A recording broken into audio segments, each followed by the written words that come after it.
It's been a while since I've made a video about ocean creatures. So I have created these from plunging myself into the fantasy of being part of Sub2's creative development, which I cannot stop thinking about. The original game was an experience that my soul was not ready for. I often reflect on the kind of potential a sequel to Subnautica has, especially when I walk the beach and behold the stars. So at the start of 2023, I came up with a design board to try to capture the idea of vast, giant underwater rock pools. Although you can't see the environment, I'm trying to get the organisms which live in it and describe some of the environment to you.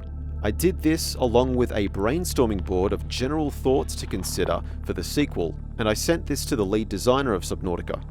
I believe these may have been sent to someone in the team, but other than that I have no idea.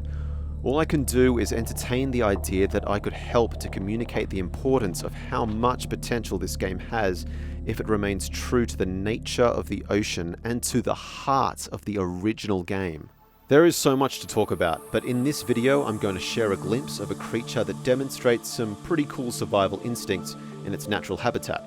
So these right here are wing fins, one on each side. They can flap, glide, and steer through the water as Billy's mighty little body and tail darts forward. The billyfish may be found in kelp forests, tall seagrass regions, and seabeds among reefs that fall to depths of around 50 to 200 meters below the surface. Billyfish are uniquely useful to their environment and are adapted to prevent invasive species from becoming a serious threat. Usually they're pretty cool around unknown creatures in their environment, and although they may not seem to be paying much attention to them, they're always watching. If an intrusive species, however, does threaten the environment or the creatures living in it, the billyfish will either try drawing the intruder's attention toward itself, then luring them toward danger, or they will lead danger toward the intruder. Their reflexes, maneuverability, and powerful escape techniques are perfected to deceive predators into a false sense of confidence, leading them to pursue the billyfish to their peril. They make excellent neighbors for other organisms because the highest priority of the billyfish is the protection of their environment, which they have become so familiar with and dependent on that if removed from it may develop severe anxiety. They may also detect and feed on some small parasites that have infected creatures living nearby. Billyfish consume an unusually large amount of food each day and are surprisingly heavy for their size. They will nibble on kelp and other algae of various kinds, and at night they go on the hunt. From high above the seafloor, billyfish watch for the movement of worms and other small sand-dwelling creatures. With mighty torpedo dives all the way to the bottom, they will plunge deep into the sand to snatch up their prey. Their tough snout is effective for swiftly navigating and hunting through the sand. Billyfish rely on their vision, electromagnetic sensors, and smell to detect prey.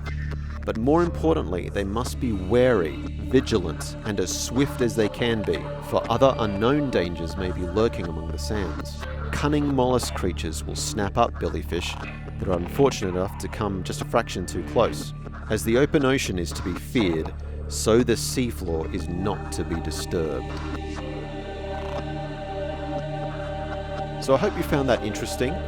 These designs and videos are meant to inspire your imagination and capture the spirit of the original Subnautica.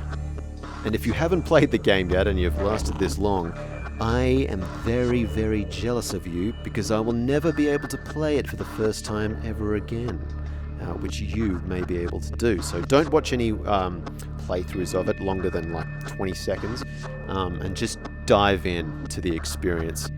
So thanks for watching and I'll see you in the next one.